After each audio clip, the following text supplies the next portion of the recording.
Բարև ձեզ հարգելի դիտողներ, YouTube-յանի Մալիքի եթերում զրուցելու եմ հանրային գործիչ, Արթուն ենք նախաձեռնության համահեղինակ Էդգար Ղազարյանի հետ ցանկության դեպքում կարող եք բաժանորդագրվել YouTube-յանի Մալիքին։ Բարև ձեզ, պարոն Ղազարյան։ Բարև ձեզ։ Պարոն Ղազարյան, արդեն կարծեմ 1 ամսից ավելի է դուք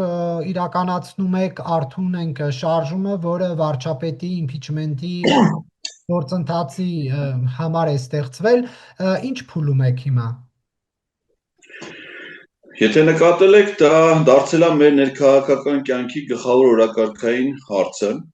կամ առնվազն այդ հարցերից մեկը, լայն հասարակական քննարկման առարկա է դարձել։ Սկզբնական շրջանում կարծես թե քաղաքական գործիչները փորձում են խույս տալ այս գաղափարից, դա համարելով անիրատեսական, շատերը անլուրջ էին փորձում դա որակել, համարել, իրականացման տեսանկյունից ոչ հնարավոր եւ այլն, բայց պարզվեց, որ դա հանրությանը հուզող գլխավոր խնդիրներից մեկն է, հարցերից մեկն է, եւ արդյունքում այս 1 ամսվա ընթացքում, եթե ամփոփենք, մենք ունենք նախ մեկնարկած նախաձեռնություն, ազգային ժողովի 2 պատգամավորներ, իդեմս Հովիկ Ղազարյանի եւ Հակոբ Ասլանյանի, առաջադրելով Էդմոն Մարուկյանի տեխնացությունը, արդեն սկսել են վարչապետին անվստահություն հայտնելու իրենց գործընթացը։ Ազգային ժողովի 2 խմբակցություններ հանդես են եկել հայտարարություններով, մասնավորապես Հայաստան խմբակցությունը եւ Պատիվ ունեմ խմբակցությունը, տարբեր բովանդակությունը, հիմա չարժի դրանց ամբողջությամբ անդրադառնալ, որոնք ըստ էության իրենց պատրաստակամությունը հայտնում են տարբեր պայմաններով կամ չգիտեմ տարբեր հանգամանքներում այդ նախաձեռնությունը սկսելու կամ դրան միանալու իմաստով եւ կա ակտիվ քննարկումներ, կա օրինակ քաղաքական գործիչ, ռեֆորմիստական կուսակցության նախագահ, որը հայտարարել է, որ ինքը պատրաստ է առաջադրվել վարչապետի տեխնացու, եթե խորհրդանում լինեն պատգամավորներ, որոնք նպատակահարմար գտնեն իր տեխնատության առաջադրման գործընթաց սկսելու համար։ Միասին այլընտրանքային հասարակական քաղաքական շարժումը հայտարարություն է տարածել, որ իրենք ողջունում են այդ գաղափարը եւ պնդում իրենց նախորդ տարիներին ունեցած հայտարարությունը, որ իրենք պատրաստ են առաջադրել իրենց կողմից Հրանտ Բագրատյանի տեխնատությունը վարչապետի պաշտոնում, եթե պատգամավորները նպատակահարմար գտնեն այդ առաջադրումը իրականացնել, այսինքն շատ լայն առարկայական քննարկման առարկա է դարձել, երևի թե չի եղել դեպք, որ որևէ պատգամավոր կամ քաղաքական գործիչ որևէ առիթով գնա որևէ հարցազրույցի եւ լրագրողները նրանցից չհարցնեն, թե ինչ էտապում է դա։ Ես ինքս իմ հերթին օգտվելով ազգային ժողովում հայտարարված քաղաքացիների ընդունելության ամենամսյա այդ գրաֆիկից գրանցվել եմ ընդունելության ազգային ժողովում փոխնախագահներ Ռուբեն Ռուբինյանի, Հակոբ Արշակյանի մոտ բոլոր մշտական հանձնաժողովներում ընդունելությունների մի մասը կայացել է, որտեղ որ պատգամավորները ԿՊ խմբակցությունից չեն եղել, մյուս բոլոր դեպքերում նրանք մերժել են ինձ այդ հանդիպումները, ընդ որում ցուցաբերելով խտրական վերաբերմունք, այսինքն հրաժարվել են միայն ինձ այդ հանդիպումներից, իդեպ ուրբաթ օրը ժամը 15:00-ին նախատեսված է հերթական ընդունելությունը կրթության, գիտության, մշակույթի, երիտասարդության հարցերի, սփյուռքի այդ հարցերի հանձնաժողովում, հուսամ որ կկայանա։ Մի խոսքով ակտիվ քննարկումների փուլ է թևափոխել, բայց մենք սպասում ենք, որ բացի այն նախաձեռնությունից, որը հեղինակել են Հակոբ Ասլանյանը եւ Հովիկ Ղազարյանը, որը ըստ էության նոր աջակցություն չի ունեցել այլ պատգամավորների կողմից, կլինեն նոր նախաձեռնություններ եւ մենք ի վերջո կունենանք այդ գործընթացի հաջող ավարտ, այսինքն խորհրդարան անվստահություն կհայտնի Նիկոլ Փաշինյանին։ Պարոն Ղազարյան, իսկ ով է լինելու ձեր վարչապետի տեխնացուն։ Վարչապետի տեխնացուն մերը չի լինում, վարչապետի տեխնացուն լինում է այն պատգամավորներին, ովքեր որ նախաձեռնում են անվստահության գործընթացը։ Մենք պատգամավորներին, երբ որ նամակներով դիմել ենք, իրանց վարչապետի տեխնացու չենք առաջադրել, հասկանալով, որ դա իրենց իրավունքն է եւ միայն պատգամավորները կարող են առաջադրել վարչապետի տեխնացու։ Դուք ձեր նախաձեռնությունը Արթուր Վանեցյանին հետ քննարկում ունեցել է այս թեմայով վարչապետի տեխնացու։ Այո, մենք հանդիպել ենք եւ Հայ ազգային կոնգրես կուսակցության հետ եւ միասին այլընտրանքային հասարակական քաղաքական շարժման հետ եւ Հայրենիք կուսակցության հետ եւ Հայաստանի Հանրապետական կուսակցության հետ, Արթուր Վանեցյանի հետ նույնպես եղել է հանդիպում եւ կարծում եմ, որ նրա տեխնացությունը եթե առաջադրվի, դա լրիվ տեղավորվում է առողջ տրամաբանության եւ խելամտության շրջանակներում, այնքանով, որ նա առաջնորդել է պատիվ ունեմ դաշինքը նախընտրական շրջանում, իսկ ըստ ընտրական օրենսգրքի առաջի համարի տեխնացուն համարվում է նաև վարչապետի տեխնացու, այսինքն ի սկզբանե պատիվ ունեմ նախընտրական դաշինքի վարչապետի տեխնացուն եղել է հենց ինքը Արթուր Վանեցյանը։ Եվ չնայած ինքը որոշ հանգամանքների բերումով վայր է դրել պատգամավորական մանդատը, բայց իրենց կուսակցության քվոտայով առաջադրված մյուս պատգամավորներն, ովքեր ընտրվել են, նրանք շարունակում են մնալ որպես ազգային ժողովի պատգամավորներ, եւ տրամաբանական կլինի, եթե նրանք Արթուր Վանեցյանին առաջադրեն վարչապետի տեխնացու, կարծում եմ, որ նրա տեխնատության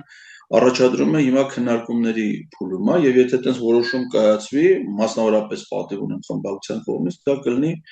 տրամաբանական, ինչպես որ օրինակ իմ կարծիքով տրամաբանական կլինի, եթե Հայաստան խմբակցությունը առաջադրի Ռոբերտ Քոչարյանի տեխնատությունը, որ առաջնորդել է իրենց նախընտրական դաշինքը 21 թվականի ընտրություններում, այսինքն եղել է այդ դաշինքի վարչապետի տեխնատուն։ Իմ խոսքով խնդիրը պատգամավորների իրավասությունների տիրույթում է, եւ ինչքան էլ որ այս կամ այն տեխնատության հարցը ես հիմա փորձում եմ ներկայացնել տրամաբանական որոշակի հիմնավորումներով, այնուամենայնիվ պատգամավորները կաշկանդվածություն չունեն, նրանք կարող են առաջադրել ցանկացած այլ գործի տեխնատություն, որ իրենք նպատակահարմար գտնեն, ովքեր որ այդ նախաձեռնությունը կհեղինակեն։ Եվ Արթուր Վանեցյանը այդ քննարկման ժամանակ ինչ դիրքորոշում հայտնեց, ասաց, որ կլինի, ցանկանում է առաջադրվել վարչապետի Կարծում եմ, որ ճիշտ կլինի, որ Արթուր Վանեցյանը ինքը իր դիրքորոշումը Կարծում եմ, որ ճիշտ կլինի, որ Արթուր Վանեցյանը ինքը իր դիրքորոշումը արտահայտի, ընդհանուր առմամբ ես տպավորություն եմ ստացել, որ ինքը սկզբունքորեն չի առարկել, այսինքն չի մերժել իր տեխնատության առաջադրման գաղափարը, բայց որոշակի հանգամանքներ կան, որ իր համար պետք է ընդունելի լինեն այդ գործընթացում իր ներգրավվածությունը, իր համաձայնությունը տալու համար եւ բացի դրանից պետք է նախ պատգամավորները համաձայնություն տան Արթուր Վանեցյանին ի վերջո այսինքն այստեղ պետք է երկու կողմերի համաձայնությունը եւ իհարկե Վանեցյանի համաձայնությունը, որպեսզի նրա տեխնատությունը առանց դրա չի լինի եւ նաեւ պատգամավորները իրենք ի վերջո պետք է համաձայնության կան, որպեսզի նա առաջադրվի։ Պարոն Վանեցյանը ինչ պահանջներ, պայմաններ էր, առաջ քաշում, որ ասում եք պետք է որոշ հանգամանքներ նաև հաշվի առնել։ Որոշ հանգամանքներն են, որ նրա առաջադրումը չսահմանափակվի միայն ենթադրենք պատիվ ունեմ խմբակցության կողմից եւ նա ի վերջո ստանա նաեւ աջակցություն Հայաստան խմբակցության պատգամավորների կողմից, այսինքն նրանք նույնպես պետքա ստեյության համաձայնություն տան, որ նոր ինքը տրամաբանական համարի իր տեխնատության առաջադրումը, որովհետեւ կարծում եմ դա այդ մոտեցումը խելամիտ է, որովհետեւ ինչպես մեր պարագայում, որպես նախաձեռնության հեղինակ չասենք էլի, ավելի ոնց որ գաղափար առաջ մղող գործիչների, այնպես էլ դրան ներգրաված ցանկացած մարդու նպատակը ոչ թե ուղղակի ինչ-որ մի աղմուկ բարձրացնելն է կամ process գեներացնելն է, այլ վերջնական նպատակին հասնելն է, իսկ վերջնական նպատակը դա վարչապետին անվստահություն հայտնելն է, հետեւաբար քննարկումները եթե շարունակվում են, ապա շարունակվում են այդ լրջության իմաստով, որ գործընթացը իրականացվի այնպիսի ճշտության, որ բերի վերջնական հաջողության եւ նպատակի։ Դուք դա ինչպես եք օրինակ պատկերացնում Քոչարյանը իր խմբակցությունով ինչպես պետք է աջակցի մի մարդու դառնալ վարչապետ, որը տարիներ առաջ իրեն մեղադրել է կոռուպցիայի մեջ, կոռուպցիայով թանկարժեք հյուրանոց ձեռք բերելու մեջ։ Դա իրանց ներքին քննարկումների արդյունքն է։ Ես ամենևին պարտադիր չի, որ Հայաստան խմբակցության պատգամավորները առաջադրեն կամ իրենց ստորագրություններով կամ իրենց հետագա քվեարկությամբ դիրքորոշումներով աջակցեն այս կամ այն տեխնացուին։ Դե կողմ կլեն, թե դեմ կլեն, այդ իրանք կարող են ասել, ես դա չեմ կարող ասել։ Ես Բայց միայն կարող եմ ասել, գործընթաց եք սկսում, պետք է բան անեք, տեսնեք հակառակ կողմում ովքեր են, այդ մարդիկ ինչ տարաձայնություններ են ունեցել, ինչ ընդհանրություններ ունեն։ Մենք ներողություն, մենք ունենք ԱԱԾ նախկին տնօրեն, որը մեղադրել է նախկին նախագահին պաշտոնավարման ընթացքում կոռուպցիայով հարստանալու մեջ։ Հետո նույն Արթուր Վանեցյանն իր պաշտոնավարման շրջանում ԱԱԾ-ի հատուկ նշանակության ստորաբաժանումները մտել են Երևանի քաղաքապետարան, առգրավել են Երևան հիմնադրամի փաստաթղթերը, վարույթ են նախաձեռնել Երևանի քաղաքապետ Տարոն Մարգարյանի նկատմամբ, ինչը հանգեցրել է Տարոն Մարգարյանի հրաժարականին, որից հետո Տարոն Մարգարյանը ընդգրկվել է Արթուր Վանեցյանի առաջնորդած «Պատիվ ունեմ» դաշինքի կազմում եւ միասին ընտրվել են պատգամավոր։ Դա էլ է, չէ՞։ Այսինքն ներել են իրանց։ Դե հիմա ներել են թե չներել, ես փաստ եմ ասում։ Հիմա նույն տրամաբանությամբ այստեղ գլխավոր խնդիրը այս անվստահության գործընթացի ոչ թե Արթուր Վանեցյանին վարչապետ ընտրելն է կամ Էդմոն Մարուկյանին կամ որևէ մեկին, այլ Նիկոլ Փաշինյանին անվստահություն հայտնելն է։ Պետք է նկատել, որ շատ քիչ ժամանակ է մնացել ազգային ժողովի գումարման ավարտին, եւ նա որ պետք է հիմա ընտրվի վարչապետ, պաշտոնավարել է ոչ երկար ժամանակաշրջան։ Այստեղ խնդիրը Նիկոլ Փաշինյանին հեռացնելն է, իսկ հետագայում ով կլինի վարչապետ, այդ արդեն կորոշվի ընտրությունների արդյունքում։ Իսկ ընտրություններով հնարավոր է որոշել միայն մի դեպքում, եթե Նիկոլ Փաշինյանը վարչապետ չլինի, որպեսզի երաշխավորված լինի ժողովրդավարական մրցակցային ընտրությունները։ Նրա վարչապետի պաշտոնում մնալու պարագայում դա գործնականում բացառվում է։ Այդ տեսանկյունից կարծում եմ գլխավոր նպատակը հաշվի առնելով քաղաքական ուժերը կարող են նաև որոշակի հանդուրժողականություն ցուցաբերել իրենց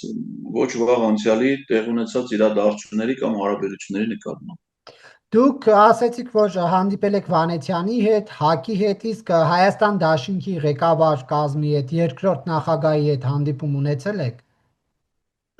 Ես երկրորդ նախագահի հետ հանդիպում ունեցել եմ նախքան այս գործընթացի սկիզբը, այսինքն մինչև արդյունք ենք շարժումը, մինչև այս գործընթացը ես հանդիպում ունեցել եմ նախագահ Ռոբերտ Քոչարյանի հետ իմ նախաձեռնությամբ։ Ինչ թեմայի շուրջ։ Այս անվստահության գործընթացի շուրջ ես առաջարկել եմ, որպեսզի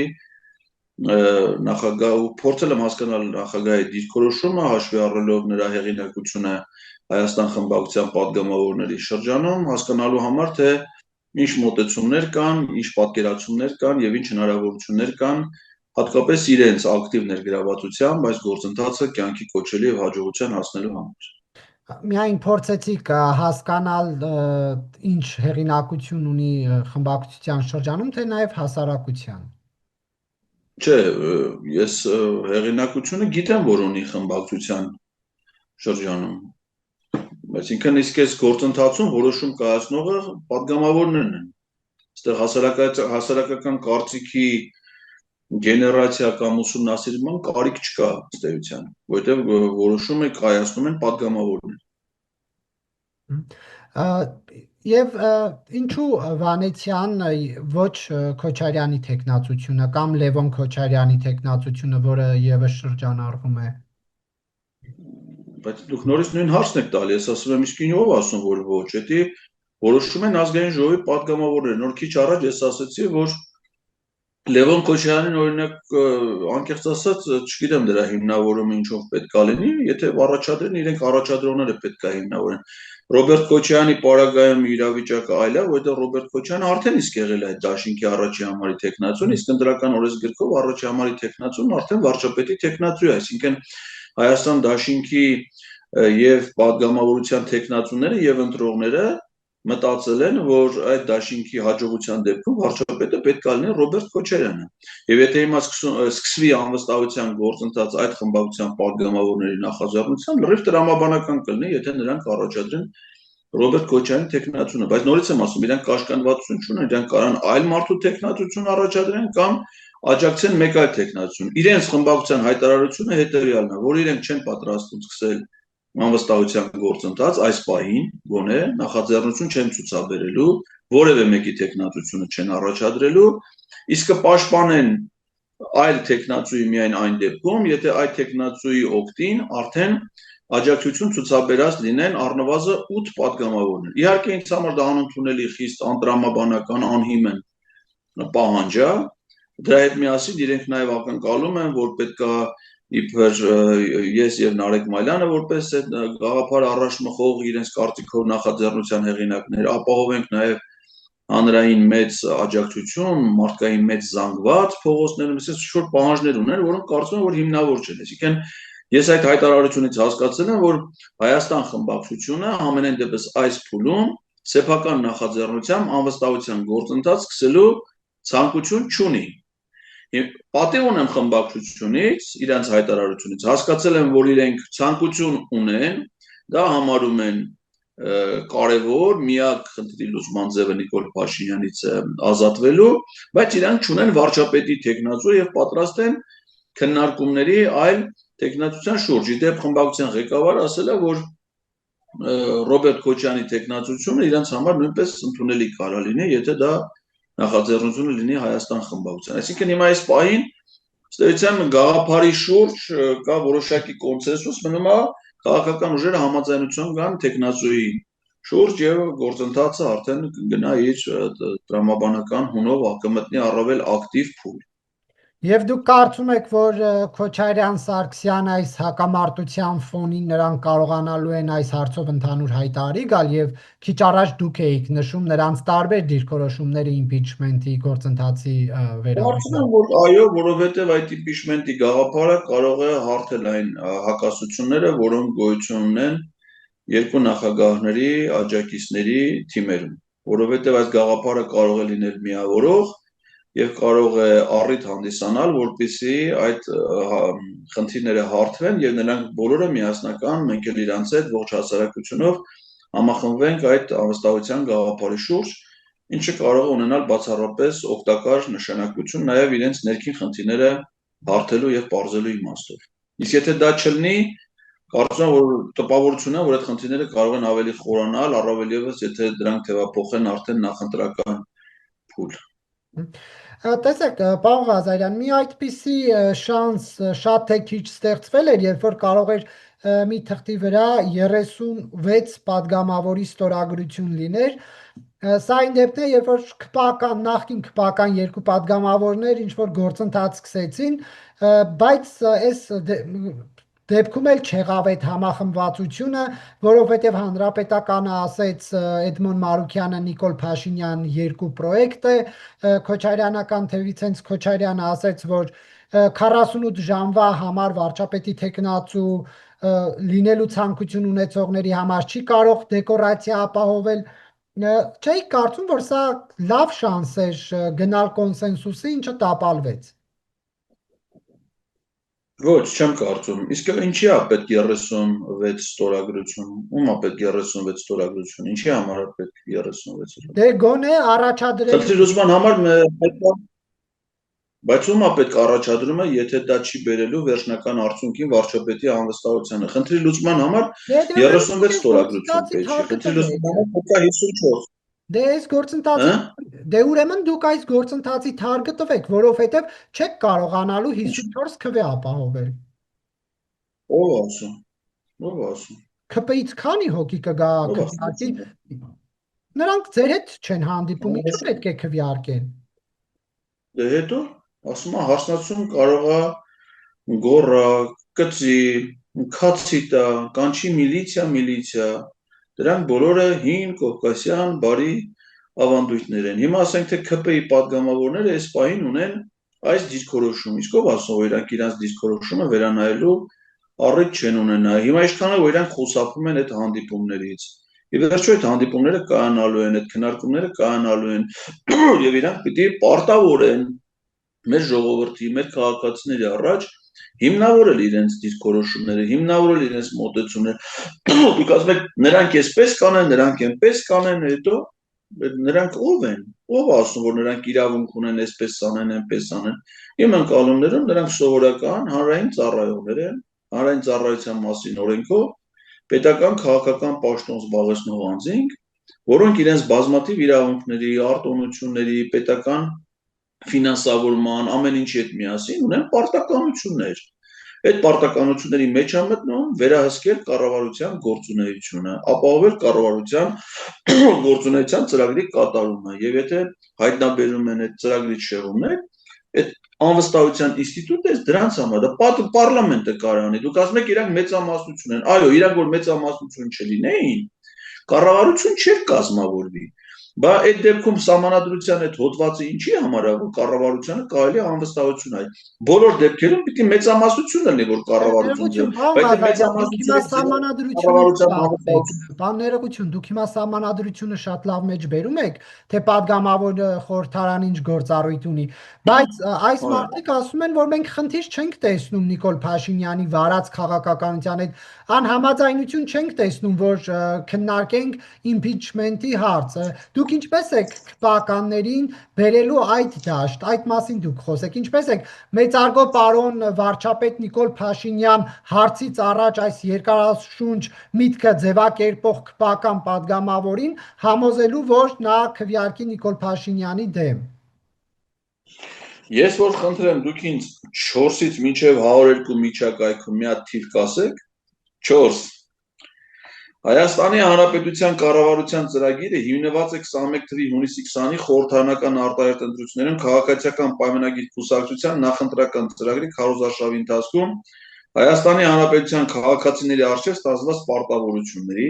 նրանց տված նախընտրական խոստումների, Հայաստանի վերափոխման մինչև 2050 թվականի ռազմավարության վրա։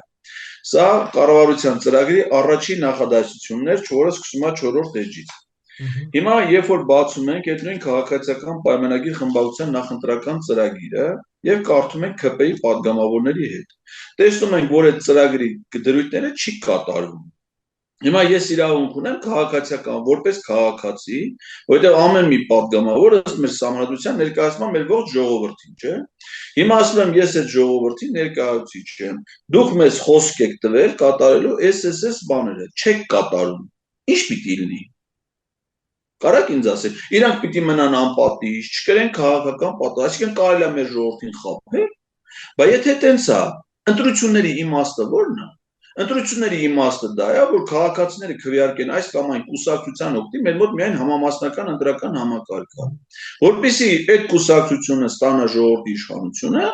ժողովրդի առջև իր պարտավորությունները ոնց որ գրել են կատարելու համար։ Եթե իրանք պարտավորություններ են ստանձնել ու կարան նաև չկատարեն, ու տենց կարա մնա։ Դուք հիմա ինձ ասում եք, գիտեք ինչ, դուք շատ լավ մեջ բերում եք մեր երկրի սահմանադրությունը, օրենքները, բայց մեր իրականությունը խո չի համապատասխանում մեր սահմանադրության օրենքներին։ Ու հետո, եթե դուք որպես Հայաստանի քաղաքացի համերաշխ եք դրա հետ, որ կարելի է հանրային ծառայողները, պաշտոնյաները խախտեն իրենց երդում, իրենք յուրաքանչյուր падգամավորի պաշտոնը ստանձնելուց ազգային ժողովում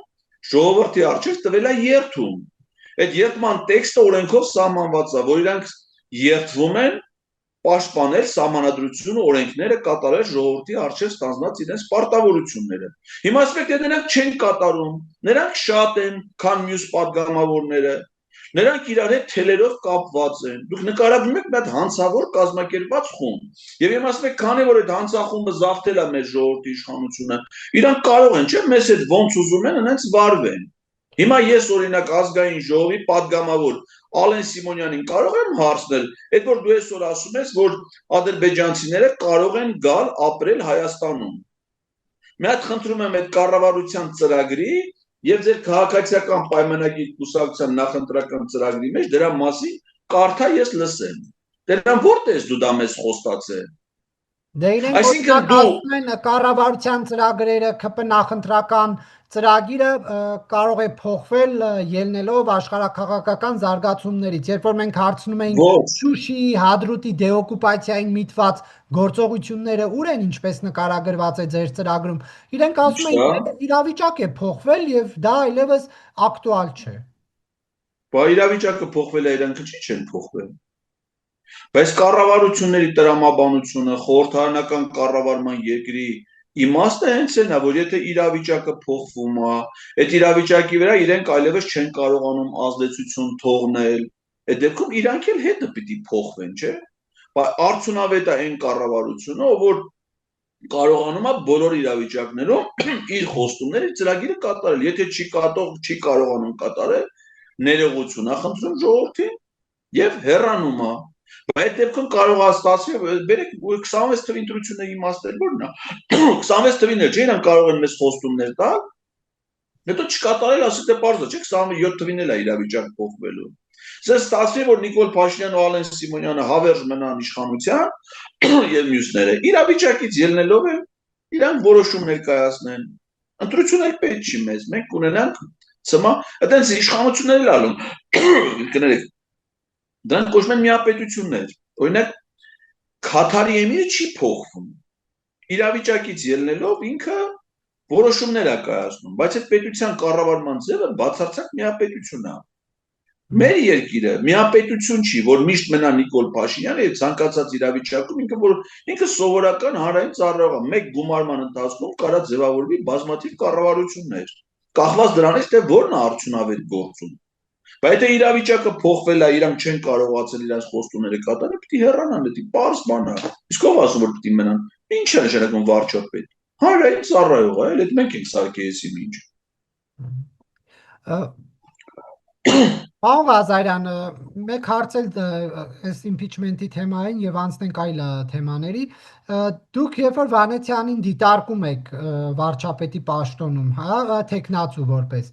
Ես չեմ դիտարկում, դա խնդրեմ ճիշտ մեկնաբանեք։ Ես ասում եմ, եթե դիտարկողները, պատգամավորները որոշեն նրա քննարկել եք իր հետ այդ հարցը։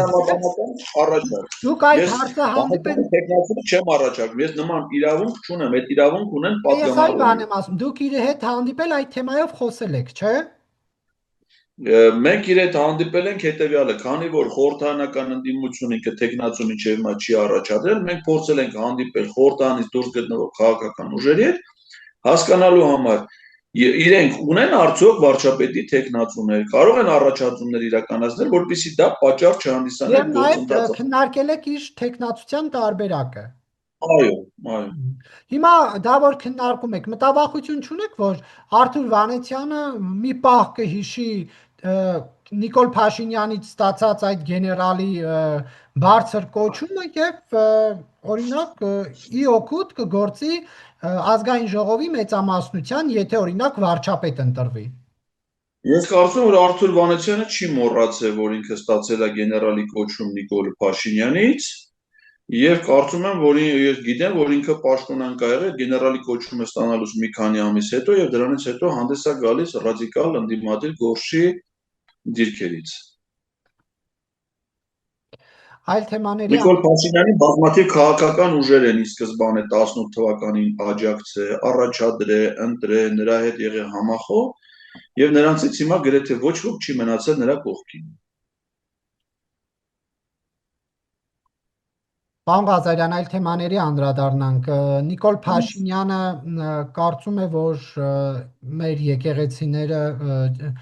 չուլանի տպավորություն են թողնում, որովհետև այնտեղ կարելի է տեսնել մեթլախ, չստիկ, ավազ եւ այլ իրեր, որոնք ում պետք չի, ասում է, բերում դնում են։ Այնտեղ դուք սա ինչպես եք մեկնաբանում։ Ես կարծում եմ դա գրեհիկ, ցինիկ պահվածք է վարչապետի կողմից, որը ունի մեկ գլխավոր նպատակ՝ անարգել հայաստանյաց առաքելական Սուրբ եկեղեցին,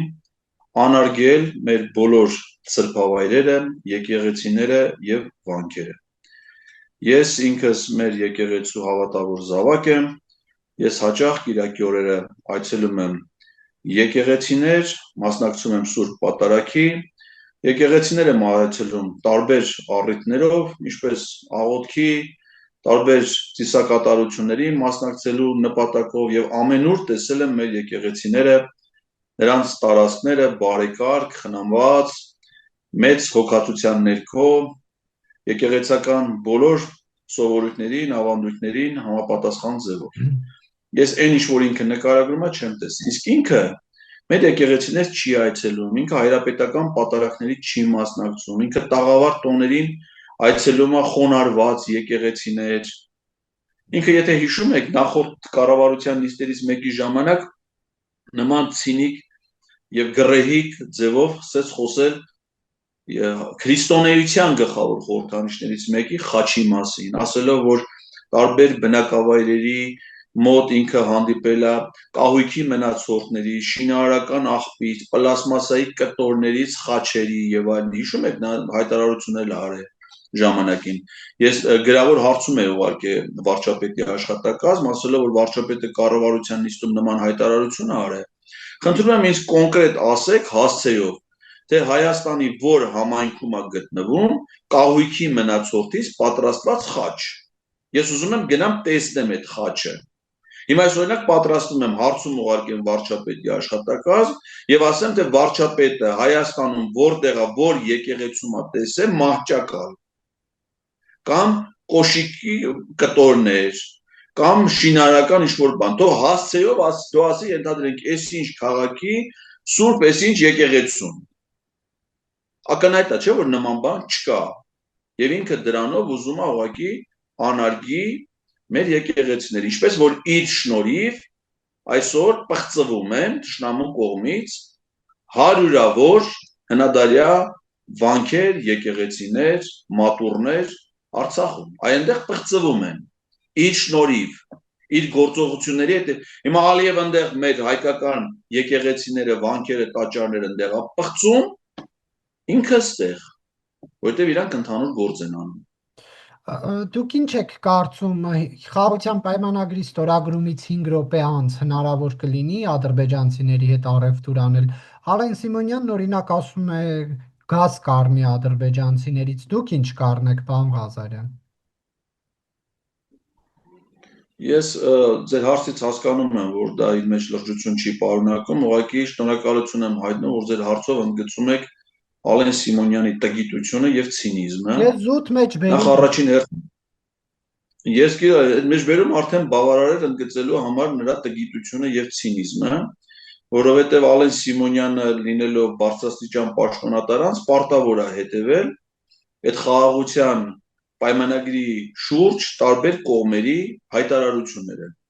Մասնավորապես այն, որ դա վաղուց այլևս խաղաղության պայմանագիր չի կոչվում, այլ կոչվում է համաձայնագիր։ Դրա իրավական արժեքը արդեն իջել է, որ այդ համաձայնագիրը ստորագրող մյուս կողմը, իդեմս Ադրբեջանի, ամենաբարձր մակարդակում, ով որ պետք է իբր ստորագրի այդ համաձայնագիրը, առաջակաշ է նախապայմաններ, որոնց միայն կատարման փաստի արկայության դեպքում իրենք կստորագրեն այդ համաձայնագիրը։ Այսինքն այդ համաձայնագիրը նախ չի ստորագրվելու։ Ալեն Սիմոնյանը եթե տգետ չլներ, կիմանար, որ առևտուրը պետությունների միջև կատարվում է ոչ թե ժամանակով, ինչ-որ պայմանագիր ստորագրելուց 5 րոպե հետո, այլ միջպետական հարաբերությունների կարգավորման ազատ առևտրի համաձայնագրերի եւ այլնի պարագայում, որովհետեւ առևտուր կարող է լինել, եթե պետություններ ունեն մաքսային համաձայնագրեր, եթե ունեն ազատ առևտրի համաձայնագրեր, եթե ունեն ավելացված արժեքի հարկի ըստ հաշվառման վայրի կամ ըստ առաջացման վայրի վերաբերյալ կամ ըստ գանձման վայրի տարբեր համաձայնագրեր։ Նման հայտարարությունները պարզապես նրա տգիտության դրսևորումներն են, որը ցուցադրում է իր անսահման թրքասիրությունը։ Ալեն Սիմոնյանը ժամանակին Աղդամը ակնան իր հայրենիքներ համարում եւ այնտեղ հայտնի է եղել մի շուկա, որը կոչվում էր Աղդամի շուկա, որտեղ ամեն ինչ վաճառվել է։ Ենթադրվում է նաեւ, որ երեխաներ են վաճառվել։ Ես հեսա մի հատ տարեթիվ գրեմ նրա ծնն։ Ես չգիտեմ։ Ինչու եք այդ պատմում շուկայի։ Ես ուզում եմ իմանամ, օրինակ 1980 թվին Աղդամի շուկայում երեխաներ վաճառվել են, թե չէ։ Հնարավոր է որ վաճառվել են։ Ներողություն, որ թվականին։ 1980։ Ինչ այդ թվականին ինչ նշանակություն ունի։ Այդ թվականին անցկացվել են օլիմպիական խաղերը Մոսկվայում։ Բայց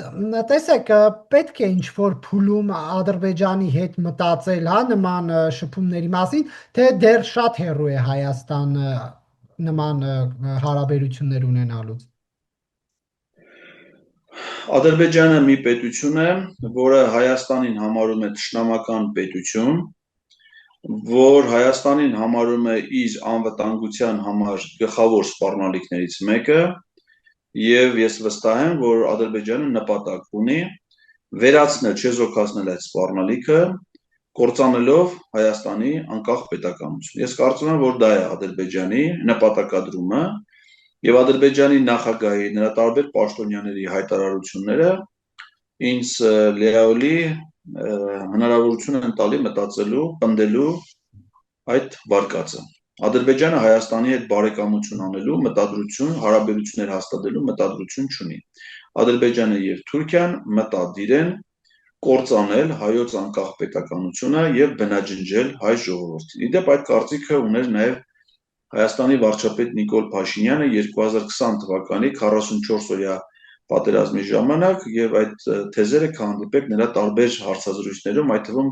հնդկական պարբերականներից մեկին տված հարցազրույցում 44-օրյա պատերազմի ժամանակ։ Հիմա այլևս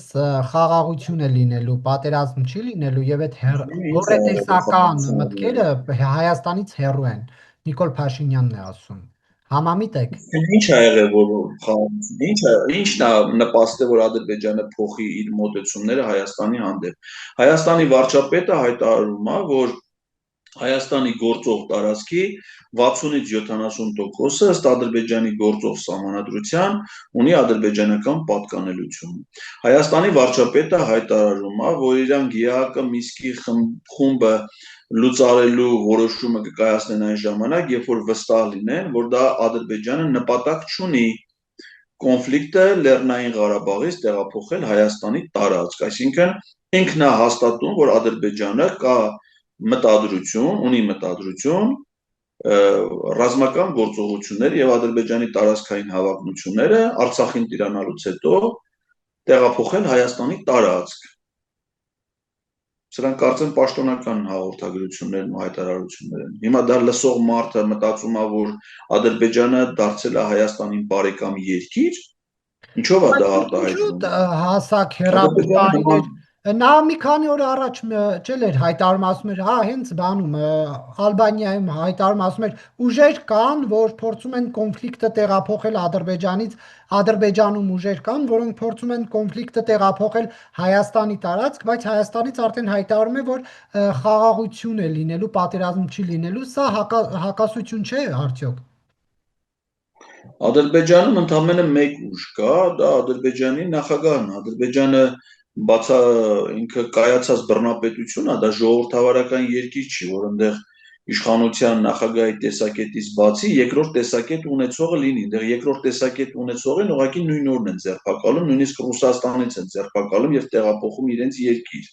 Ադրբեջանում այլախոհություն եւ բազմակարծություն չկա, եւ եթե կա ուժ, որը մտադիր է կոնֆլիկտը տեղափոխել Հայաստանի տարածք, դա Ադրբեջանի նախագահն է։